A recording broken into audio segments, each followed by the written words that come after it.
कायर हो, कायर। तुम सिर्फ बातें कर सकते हो, सिर्फ बातें। तुम्हें कुछ नहीं आता है। तुम है तो कुछ करो, करो कुछ। तुम्हें मेरी आवाज आ रही है? अगर मेरी आवाज आ रही है तो जैसा मैंने कहा है तुम्हें करना होगा। मार दो उसे। मेरा कहा मानो और जो मैंने कहा है वो करो तुम।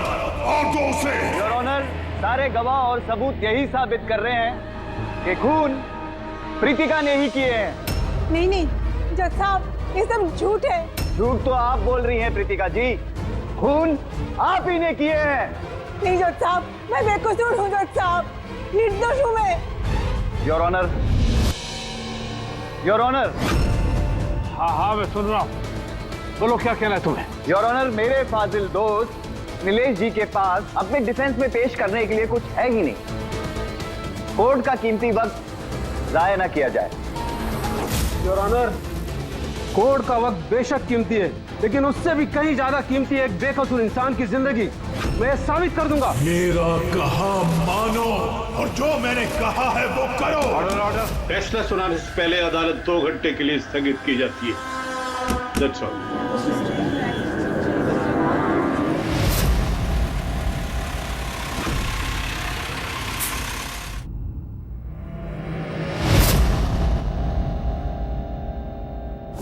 श्रीकांत, तुम्हें उसे मारना होगा। तुम कर सकते हो ये। उसे जिंदा रहने का कोई हक नहीं है। उसका मरना जरूरी है। मार दो श्रीकांत।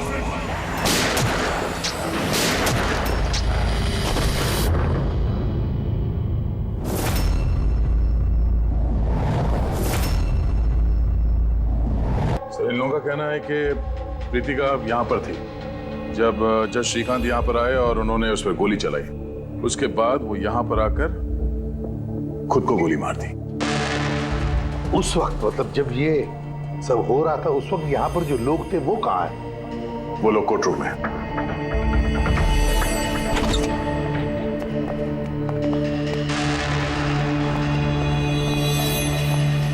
जरा डिटेल में बताइए क्या हुआ यहाँ पर। सर, एक केस की सुनवाई चल रही थी। जज श्रीकांत जी की हालत कुछ ठीक नहीं लग रही थी। उन्होंने 2 घंटे का रिसेशन लिया और अचानक चेंबर में आए और उन्होंने अपने आप को और प्रीतिका को गोली मार दी। लेकिन वो गन तो रखते ही नहीं थे। उनके पास गन कहाँ से आई? ये तो हमें भी नहीं पता सर कि गन आई कहाँ से, लेकिन गन उनके पास थी जरूर सर। तो गन का इंतजाम पहले से कर रखा था। लगता है जज साहब ने पूरी प्लानिंग की थी कृतिका का खून करने की। लगता तो ऐसे ही है। वैसे जज साहब की इस केस में कोई पर्सनल इन्वॉल्वमेंट थी? नहीं सर, ऐसा तो कुछ भी नहीं था। कृतिका के साथ कोई व्यक्तिगत दुश्मनी? जज साहब तो बहुत ही सुलझे हुए इंसान थे सर। केस के हर एक पहलू पर बहुत ही बारीकी से गौर करते थे सर। मुझे पिछले कई दिनों से लग रहा था कि कुछ ना कुछ गलत जरूर है उनके साथ। मैम, क्या जज साहब की तबीयत ठीक नहीं थी? वो तो मुझे नहीं पता, लेकिन हाँ, उनको कुछ अजीब अजीब सी आवाजें सुनाई दे रही थी। वो सब हम एक बार। आ जाइए श्रीकांत, खाना लगा रही हूँ।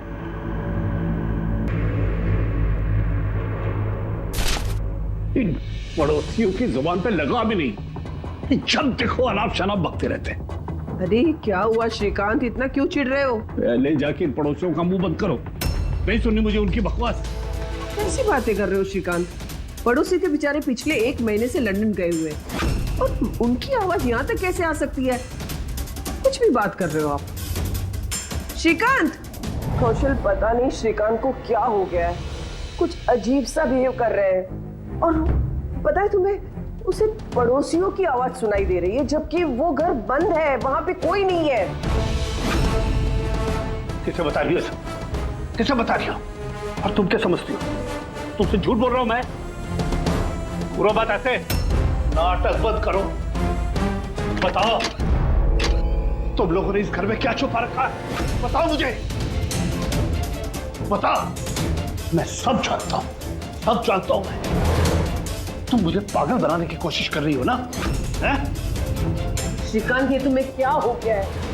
हाँ, अपनी हालत देखो क्या बना के रखी है।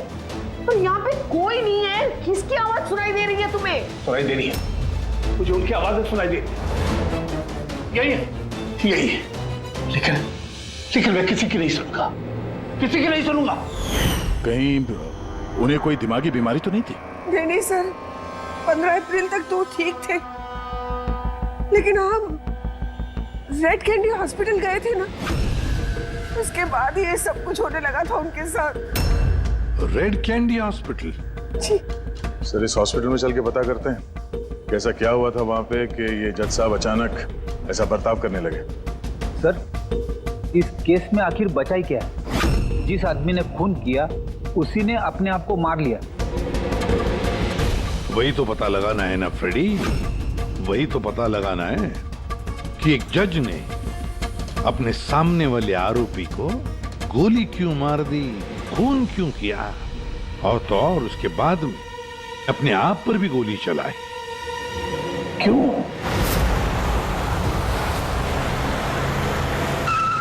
सर, हॉस्पिटल अथॉरिटी ने बताया कि जज श्रीकांत यहाँ पे साइकियाट्रिक ट्रीटमेंट के लिए नहीं बल्कि डेंटिस्ट से मिलने के लिए आए थे। कौन है डेंटिस्ट? कौन है? Sir, doctor Raman. Hello sir, बताइए मैं आपकी क्या मदद कर सकता हूँ? फिलहाल तो आप डॉक्टर रमन को बुलाइए और उनके असिस्टेंट को भी।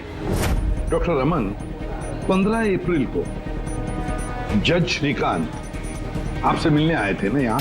जी हाँ सर, लेकिन सर उनकी मौत से मेरा क्या लेना देना? मुझसे सवाल क्यों? देखिए, हम बस ये जानना चाहते हैं, जब वो आपसे मिले थे तो वो दिमागी तौर से बीमार लग रहे थे? नो सर, मुझे तो ऐसा कुछ नहीं लगा। सर, उनको दिमाग की कोई बीमारी नहीं है और 9 साल से डॉक्टर रमन के पेशेंट है वो। 9 साल से? मतलब आप लोग उसके बारे में बहुत कुछ जानते होंगे। बहुत कुछ नहीं सर, सब कुछ।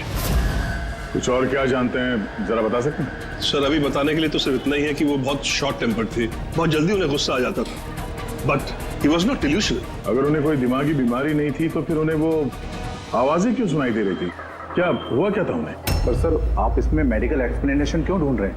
हम लोग इतने मेडिकल एक्सप्लेनेशन क्यों ढूंढ रहे हैं? दया, कोई भी आम इंसान ऐसे ही अचानक से उठकर किसी पर गोली चलाता है, क्या ये नॉर्मल हो सकता है? नहीं, कुछ ना कुछ तो गड़बड़ जरूर है, कुछ तो हुआ है, पर क्या?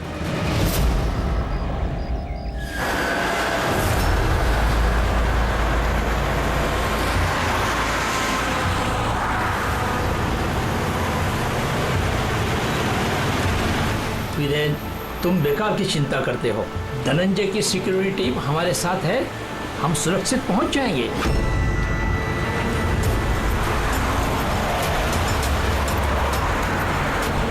वो बात तो ठीक है, लेकिन आपको धमकियां मिल रही हैं। देखो वीरेन, हमारे कामों में धमकियां मिलती रहती है और ऐसी धमकियों से मुझे डर नहीं लगता है।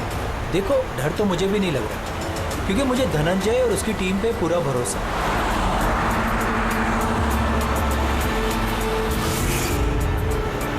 सर, हमने हॉल के 500 मीटर तक लोगों के जाने पर रोक लगा दी है और हर जगह सीसीटीवी से निगरानी की जा रही है। ये बहुत आसान है धनंजय, कायर मत बनो। हम जानते हैं इस काम को तुम पूरा करोगे, वो भी अपने हाथों से। तुम सुन रहे हो ना धनंजय? तुम बुज़दिल नहीं हो, नहीं हो तुम बुज़दिल। कायर मत बनो, इस काम को तुम पूरा करोगे। सर, क्या बता रहे थे तुम ब्लॉक बी के अरेंजमेंट के बारे में? सर, मैं ब्लॉक बी के बारे में बात नहीं कर रहा था। सर, आप ठीक है ना? आपकी तबीयत कुछ खराब लग रही है। मेरी तबीयत ठीक है, मैं ठीक हूँ।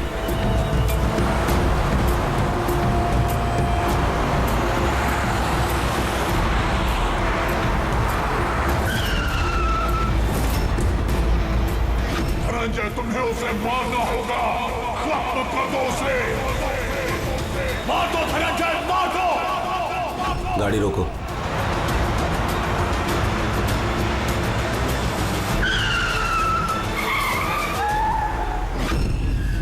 ये इसने गाड़ी क्यों रोक दी? सर, क्या हुआ? शाबाश धनंजय, अपना मिशन पूरा करो। मार दो उसे।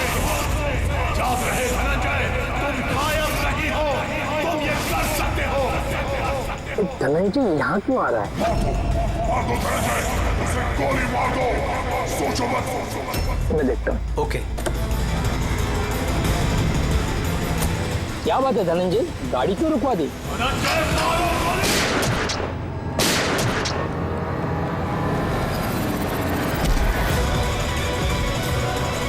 ओह माय गॉड!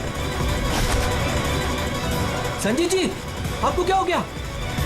धनंजय, ये क्या कर दिया तुमने?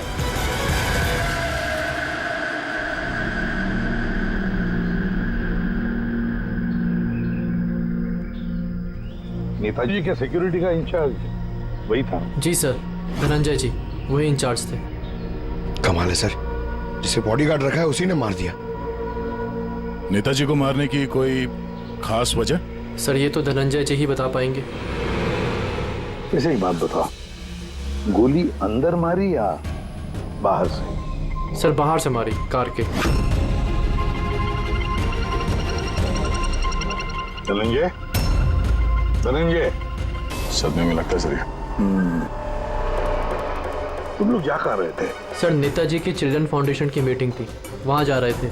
हमारी गाड़ी आगे थी और नेताजी की कार पीछे, और मैं धनंजय जी से नेताजी की सिक्योरिटी के बारे में बात कर रहा था, पर ये मेरी बातों में ध्यान नहीं दे रहे थे और कुछ खोए खोए से लग रहे थे सर। इनके चेहरे में एक अजीब सी बेचैनी थी। मैंने उनसे पूछा कि क्या हुआ, तो कुछ बहकी बहकी सी बातें करने लगे। सर जब श्रीकांत के साथ भी तो ऐसा ही हुआ था। कहीं ये दोनों केस एक जैसे तो नहीं है? और कोई साथ में था नेताजी के? वीरेन जी सर। वीरेन जी? जी सर। आप नेताजी के साथ थे ना? हाँ सर, मैं ही था। नेताजी ने आपको कुछ बताया इस धनंजय के बारे में? सर नेताजी हमेशा धनंजय की तारीफ किया करते थे, उनकी जान को खतरा था। अभी कुछ दिन पहले ही धनंजय ने उनकी जान बचाई थी। बड़ी अजीब बात है सर, कुछ दिन पहले जिस आदमी ने नेताजी की जान बचाई, आज उसी ने उनका खून कर दिया। गोली मारने के बाद धनंजय ने भागने की कोशिश की? नहीं सर, खुद को गोली मारने की कोशिश की थी सर। बड़ी मुश्किल से सिक्योरिटी वालों ने उन्हें रोका था सर। कमाल है सर, जज श्रीकांत ने खून करने के बाद अपने आप को गोली मार दी और इसने भी अपने आप को गोली मारने की कोशिश की। काम करते हैं, धनंजय को ब्यूरो ले चलते हैं, वहीं से उससे पूछताछ करेंगे। और फिर एक बात समझ में नहीं आ रही है दया, खून करने के बाद खूनी अपने आप को गोली मार लेता है, क्यों?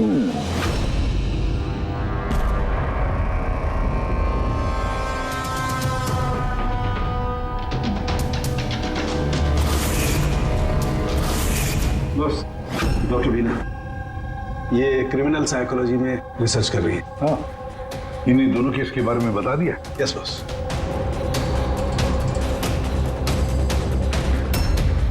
मेरा बेटा कहाँ है? मुझे उससे मिलना है। श्री नेताजी के सिक्योरिटी इंचार्ज धनंजय की माँ। उसे यहाँ क्यों लाए हो? देखिए, आपके बेटे ने नेताजी का खून किया है। जी नहीं, मेरा बेटा किसी की हत्या नहीं कर सकता। वो तो खुद बीमार है, उसकी दिमागी हालत ठीक नहीं है। क्या बीमारी है आपके बेटे को? पिछले कुछ दिनों से उसे कुछ आवाजें सुनाई देती है।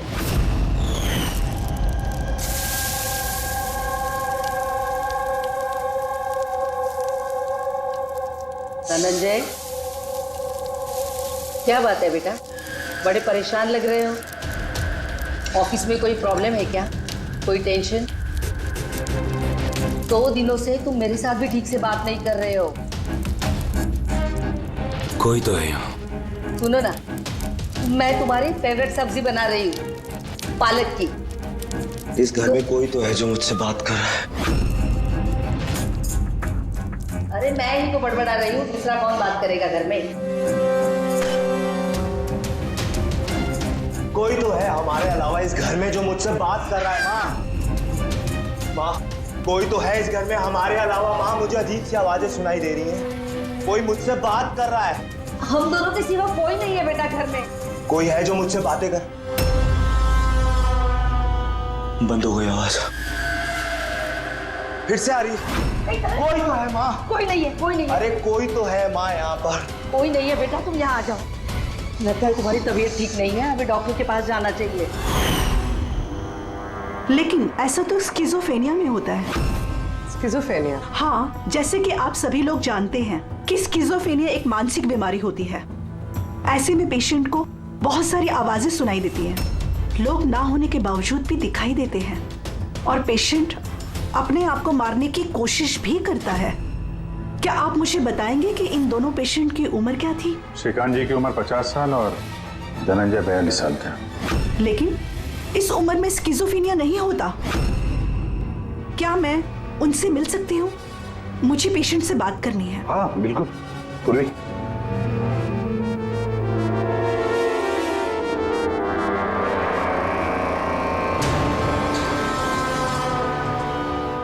धनंजय, तुमने संजीत को क्यों मारा? मैं कुछ पूछ रही हूँ। धनंजय, तुमने संजीत को क्यों मारा? मुझे कुछ आवाजें सुनाई दे रही थी जो मुझे उकसा रही थी। कह रही थी कि मैं बुज़दिल हूँ, कायर हूँ, मैं किसी का खून नहीं कर सकता। और उस आवाज ने मुझे इतना उकसाया कि मैंने खून कर दिया।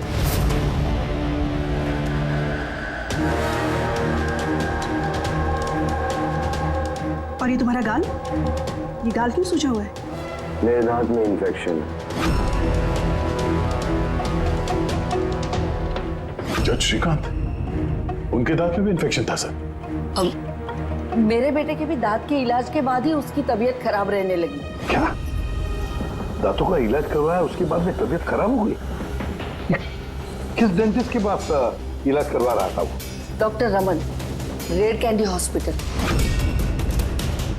रेड कैंडी हॉस्पिटल गए थे ना, उसके बाद ये सब कुछ होने लगा था उनके साथ। है ना बड़ा अजीब कोइंसिडेंस। धनंजय और श्रीकांत दोनों का भी दांत का प्रॉब्लम, दोनों का डेंटिस्ट भी एक, और ट्रीटमेंट के बाद दोनों की तबीयत भी बिगड़ जाती है। ये कैसा कोइंसिडेंस? गड़बड़ है, बहुत बड़ी गड़बड़ है। इस धनंजय और जज श्रीकांत के दांतों का एक्सरे निकलवाओ, पता तो चले सारा चक्कर है क्या।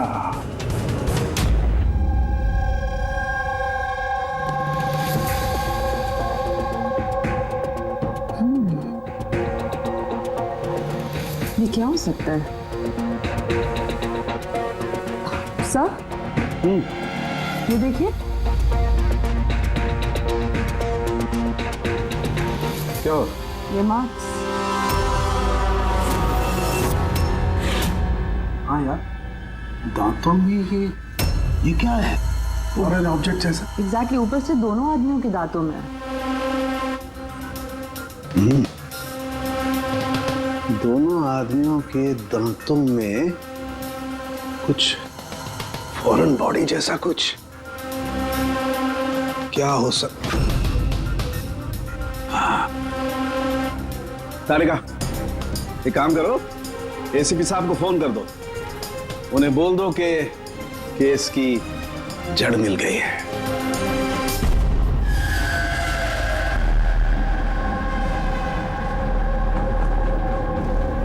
ये देखो बॉस, दोनों के दांतों में इस तरीके की चिप। ये तो बग है। हाँ, ये बग ही है। सर, ये तो जासूसी में इस्तेमाल होने वाला ट्रांसमीटर जैसा कुछ है।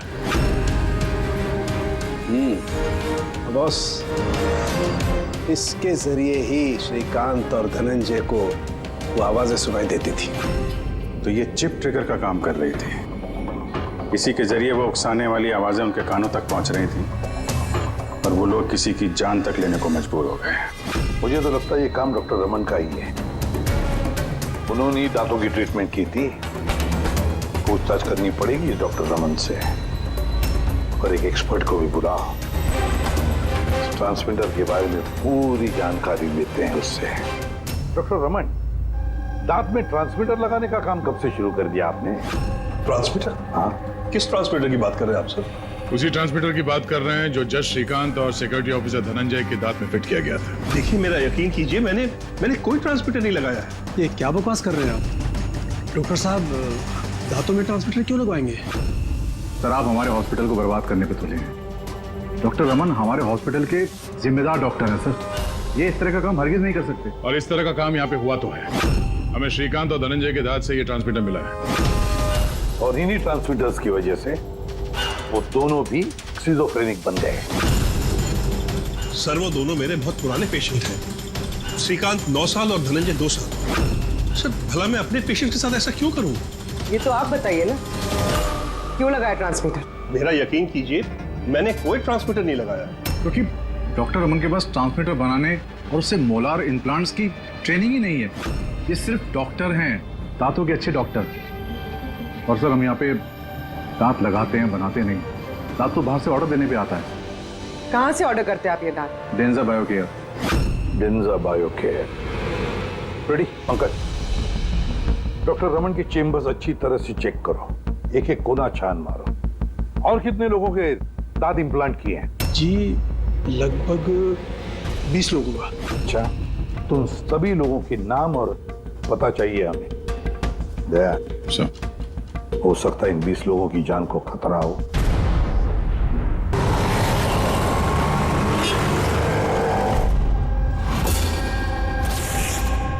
कुछ समझ में आ रहा है? हाँ सर, कुछ कुछ समझ में आ रहा है। यही कि ये ट्रांसमीटर जितना छोटा है उतना ही पावरफुल है। कितनी रेंज है इसकी? सर इसकी रेंज यही कोई 15 से 20 मीटर है। यानी अगर इस ट्रांसमीटर से किसी को कम्युनिकेट करना है तो उसे 15 से 20 मीटर के दायरे में रहना होगा। इसकी फ्रीक्वेंसी हम लोग ट्रैक कर सकते हैं? बिल्कुल ट्रैक कर सकते हैं, लेकिन उसके लिए हमें पहले ये जानना होगा कि ये ट्रांसमीटर कितने हर्ट्ज पे काम करता है। तो पता लगाओ कितने हर्ट्ज पे काम करता है ये, क्योंकि फ्रीक्वेंसी हमारे लिए बहुत जरूरी है। जहां पर ये फ्रीक्वेंसी एक्टिव होगी वहीं पर हमारा खोज ही होगा। ठीक है सर, आप थोड़ा सा वक्त दे दीजिए, मैं जल्दी पता लगाने की कोशिश करता हूँ। ठीक है। ये कहानी आके रुक जाती डॉक्टर रमन के नाम पर। सारा का सारा शब्द डॉक्टर रमन पे ही है। लेकिन सर वो अपने पुराने पेशेंट का खून क्यों करेगा? हाँ सर, हॉस्पिटल एडमिनिस्ट्रेटर बता रहा था कि ऐसा ट्रांसमीटर बनाने की काबिलियत डॉक्टर रमन में नहीं है। तो शक के घेरे में तो ये कविता और वीरेन भी है। हो सकता है इनमें से किसी ने मारा। हो सकता है, बिल्कुल हो सकता है, लेकिन ये जो भी है वो 15 और 20 मीटर के दायरे में ही काम कर रहा है। उन 20 लोगों के बारे में क्या पता चला? नहीं सर, उनका आपस में कोई कनेक्शन नहीं है। यहाँ तक कि श्रीकांत और धनंजय ये भी एक दूसरे को नहीं जानते थे। फिर भी अभी उन 20 लोगों से जाकर मिलो, उनसे पूछो क्या उनके साथ भी वैसे हो रहा था जैसे धनंजय और श्रीकांत के साथ हो रहा था क्या? और एक बात, लॉर्ड चेम्बर और चेंबूर, पता लगा वहां पर कितने सेलफोन एक्टिव थे उस खून के दौरान। और देख, उस दांत बनाने वाली कंपनी में जाकर पूछताछ करो, देखो कौन हो सकता है जो दांत में ट्रांसमीटर फिट कर सकता है।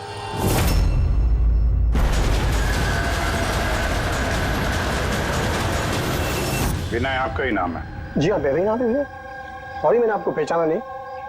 हम CID से। सर मुझसे कोई गलती हुई क्या? नहीं, अब गलती नहीं हुई। एक्चुअली एक केस के सिलसिले में हम कुछ पूछताछ करने आए हैं। आपके दांतों में कुछ प्रॉब्लम थी ना? हाँ। ये इलाज क्या कराया था आपने?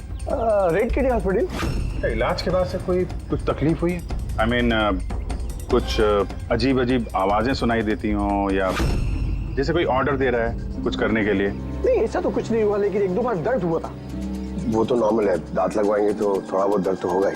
ठीक है, अगर ऐसी कोई तकलीफ हो तो फौरन हमें बताइएगा। और हाँ, किसी अनजान आदमी के बहकावे में नहीं आना है और किसी के बुलाने पे किसी अनजान जगह नहीं जाना है। ओके जी, ध्यान रखिएगा। जी सर।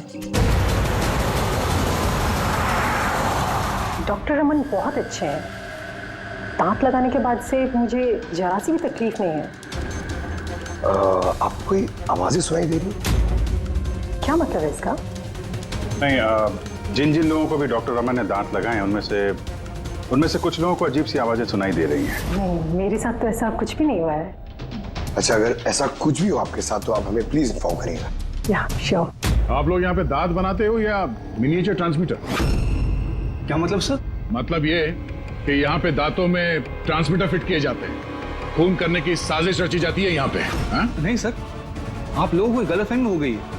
हम इस तरह के इलीगल काम नहीं करते हैं। इलीगल काम हुआ है यहाँ पे। ये देखिए, रेड कैंडी हॉस्पिटल में आप लोगों ने ही दांत भेजे थे ना?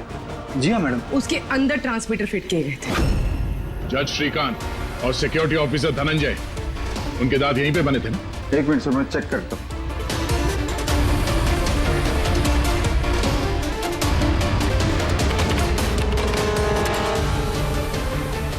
हाँ सर, दांत तो यही बने हैं, लेकिन अगर वो हमारी एम्प्लॉय रूपाली होती जिसने ये दांत बनाए हैं तो सच्चाई पता चल जाती। कहाँ है आपकी वो एम्प्लॉय रूपाली? वो तो कल रात गुजर गई। कैसे गुजर गई? उसे अस्थमा अटैक हुआ था, लेकिन हैरानी की बात तो ये है कि उसे कभी अस्थमा था ही नहीं। जी हाँ सर। उसके घर का एड्रेस देना सर। दांत कब लगवाया आपने? सर 2 महीने हो गए। कोई प्रॉब्लम हुई आपको? नहीं, कोई प्रॉब्लम नहीं सर, जब से दांत लगाया सब ठीक है सर। कुछ आवाजें सुनाई दे रही हो अजीब अजीब सी? नहीं सर, पर हुआ क्या सर? देखिए, रेड कैंडी हॉस्पिटल में जितने लोगों ने भी ट्रीटमेंट कराया उन्हें कुछ प्रॉब्लम्स हो रही हैं और उनमें से 2 जन की तो मौत भी हो चुकी है। सर मैं मरना नहीं चाहता सर। नहीं, आप घबराइए मत, ऐसा कुछ नहीं है। आपको कभी भी ऐसी कोई प्रॉब्लम हो कि कुछ अजीब अजीब सी आवाजें सुनाई दे रही हो, या फिर कोई ऐसा आदमी दिख रहा हो जो है नहीं, मतलब दूसरे बोल रहे हैं कि किससे बात कर रहे हो, तो अगर ऐसा कभी हो तो फौरन हमें कांटेक्ट करिएगा। और कितने लोग बचे पंकज? सर चेक करने के लिए और 5 लोग बचे हैं सर। 5 को भी जल्दी से जल्दी चेक करना होगा। क्या पता उस हत्यारे का अगला निशाना इन्हीं में से कोई हो। हाँ सर।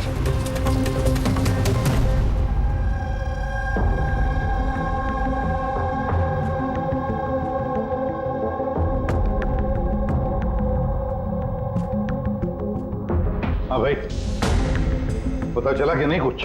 सर मैं ऑलमोस्ट पहुंच गया, बस थोड़ी सी देर और सर। सर, हाँ फ्रेंड, जज श्रीकांत और संजीत का संबंध है सर। अच्छा, कैसा संबंध है? सर ये केस फाइल देखिए।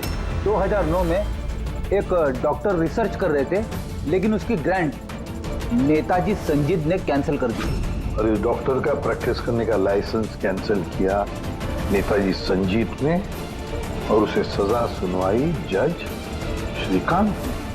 नाम है डॉक्टर ललित। सर ये डॉक्टर ललित है कौन? पता लगाना पड़ेगा ये डॉक्टर ललित है कौन और किस बात पर रिसर्च कर रहा था। तो आपकी बेटी ने टूथ इम्प्लांट करवाया था? हाँ, अभी 2 दिन पहले ही कराया था इम्प्लांट रेड कैंडी हॉस्पिटल से। सर, जिस दिन से टूथ इम्प्लांट करवाया है अजीब अजीब बातें करती है और बहुत डरी हुई भी है। मॉम, क्या हुआ, कुछ चाहिए? कोई आया क्या घर में? कोई भी तो नहीं। नहीं मॉम, कोई तो है घर में। मैं हूँ, तुम हो, और पापा तो हांगकांग में है, और कोई आएगा तो बेल बजाएगा ना। बेल भी तो नहीं बजी है। पता नहीं मॉम क्या हो रहा है, जब से सोकर उठी हूँ ऐसा लग रहा है कि घर में कोई है और मेरे बारे में अजीब अजीब सी बातें कर रहे हैं मुझसे। समझ में नहीं आ रहा है। मेरी तबीयत तो ठीक है। कोई सपना देखा क्या? नहीं मॉम, कोई सपना नहीं देखा। लगता है मेरे कान बज रहे हैं। मॉम प्लीज एक काम करो, मुझे 1 कप चाय दे दो मेरे रूम में, मेरा सर घूम रहा है।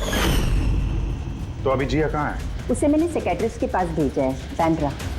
देखिए, आप उस साइकियाट्रिस्ट का एड्रेस दीजिए, हमारा अभी उससे मिलना बहुत जरूरी है। नंबर ले लो। आज तुम्हें वो काम खत्म करना है। तुम्हें उसे किसी भी हालत में मारना है। जिंदा मत छोड़ना उसे, मार दो उसे। आज उसका अंत होना ही चाहिए।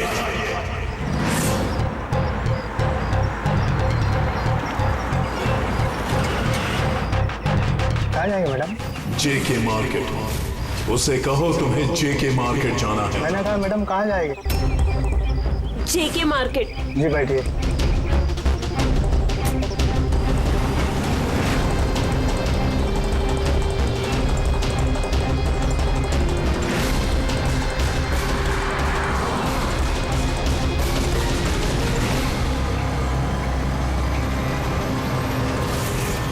तुम डरपोक हो तुम, कुछ नहीं कर सकती तुम, 1 नंबर की डरपोक हो।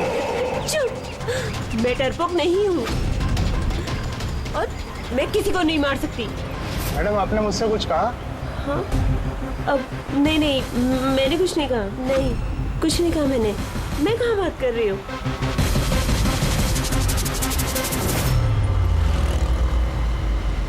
जिया, तुम्हें उसे मारना होगा। तुम उसे जिंदा नहीं छोड़ सकती, तुम्हें उसे मारना होगा जिया, मारना होगा तुम्हें। नहीं, मैं किसी का खून नहीं करूंगी, किसी का भी नहीं। अरे भैया, गाड़ी क्यों रोक दी? मैडम, गाड़ी आगे नहीं जाएगी। क्यों नहीं जाएगी? मैंने कहा है मैडम, गाड़ी आगे नहीं जाएगी। अगर ले जाना ही नहीं था तो बैठाया क्यों? मैडम, आप उतरती है या मैं गाड़ी से उतर जाऊं?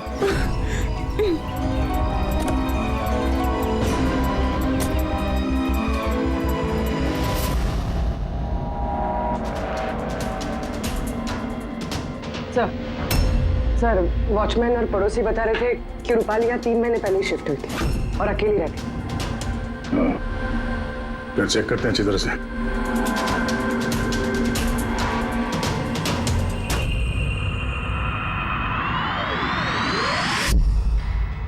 ये क्या है?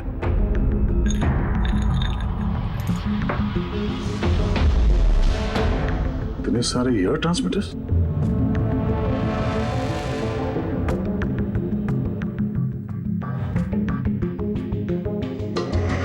ये डॉक्टर रमन की पेशेंट्स की पूरी डिटेल्स भी है इसमें। ये देखो। सर, ये जिया तो वही है जिसके बारे में अभिजीत सर ने हमें बताया था। सर, ये रूपाली, ये कहीं किसी की कठपुतली तो नहीं थे? हो सकता है, शायद कोनी को पता चल गया होगा कि हम लोग रूपाली तक पहुंच जाएंगे, इसलिए मार दिया उसे।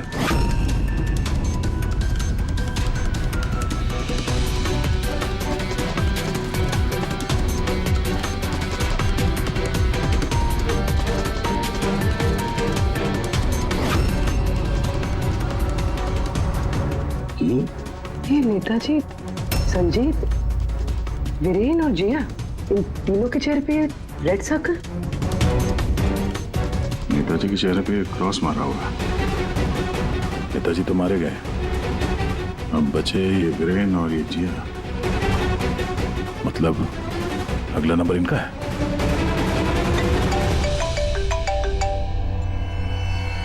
हाँ जी, ये जिया साइकेट्रिस्ट से मिलने के लिए गई थी, लेकिन वहां पहुंची ही नहीं है।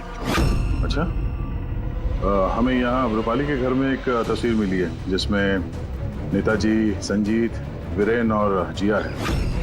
ये नेताजी के चेहरे पे तो क्रॉस मारा हुआ है, पर इन दोनों के चेहरे पे लाल पेन से सर्कल बना हुआ है। कहीं ऐसा तो नहीं कि ये जिया वीरेन को मारने के लिए गई है? एक काम करो, तुम वीरेन को अलर्ट करो, पता करो वो कहाँ है। तब तक मैं जिया की लोकेशन ट्रैक करता हूँ और हम लोग मिलते हैं। ओके? या सर, वीरेन को फोन लगाना।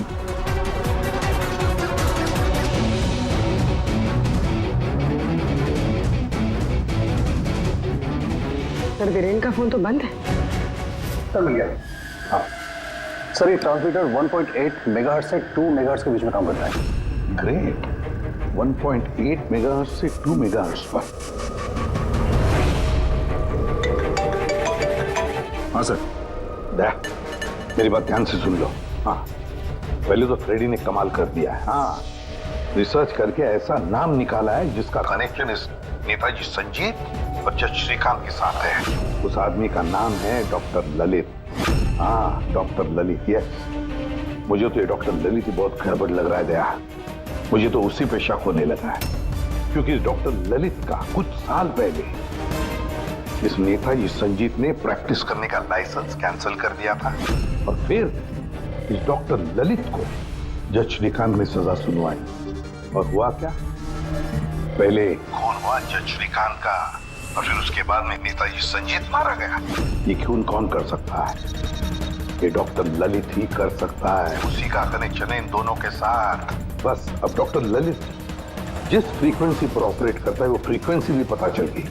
हाँ, टेक्नो एक्सपर्ट ने ये बता दिया है, 1.8 मेगाहर्ट्ज से लेके 2 मेगाहर्ट्ज तक। बस अब इस फ्रीक्वेंसी पर हम टैप करेंगे डॉक्टर ललित को, पता चलेगा ये डॉक्टर ललित किस किस से बात करता है और क्या बातें करता है।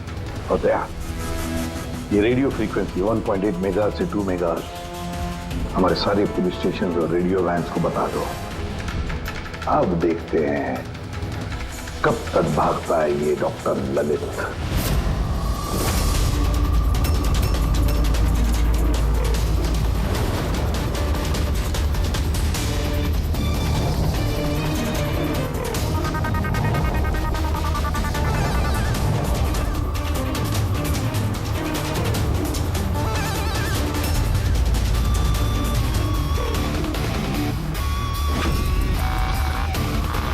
इस फ्रीक्वेंसी पे कोई हरकत नजर नहीं आ रही। जब भी बोलेगा पकड़ा जाएगा। पूरी मुंबई इस फ्रीक्वेंसी को हर 5 किलोमीटर में ट्रैक कर रही है। अगर जिया वीरेन को मारने निकली है तो वो खूनी 1.8 या 2 पे जरूर आएगा।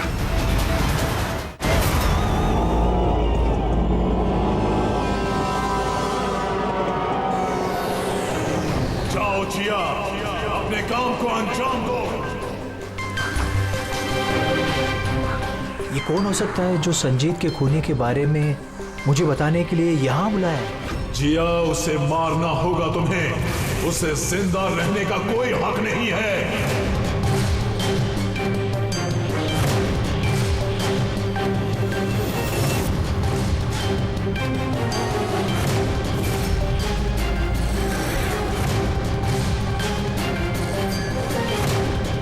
ज्यादा सोचो मत, मार दो जिया, उसे मार दो। उसे जिंदा रहने का कोई हक नहीं है। उसकी तरफ देखो, पहचानो उसे, वो तुम्हारे सामने है। Kill him।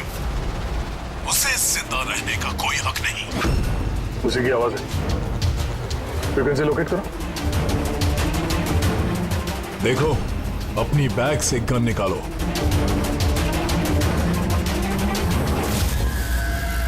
जिया, तुम कायर नहीं हो। Shoot him, shoot him. Location क्या बता रहा है? सर, जेडी मार्केट मरोल दिखा रहा है।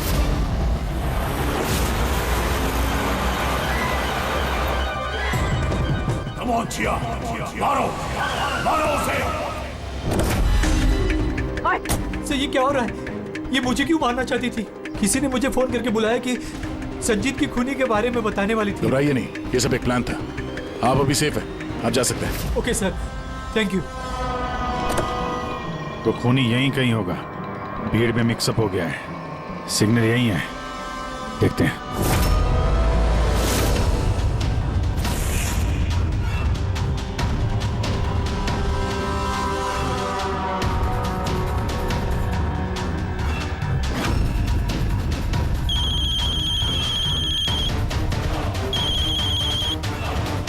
हेलो, अभिजीत बोल रहा हूँ।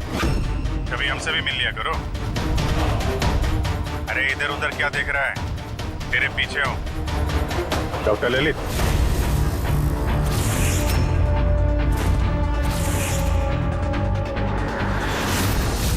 हॉस्पिटल के एडमिनिस्ट्रेटर पवन। मुजरिम चाहे कितने भी नाम बदल ले, चाहे कितने भी भेस बदल ले, एक ना एक दिन शिकंजे में फंस ही जाता है। क्यों? चलो।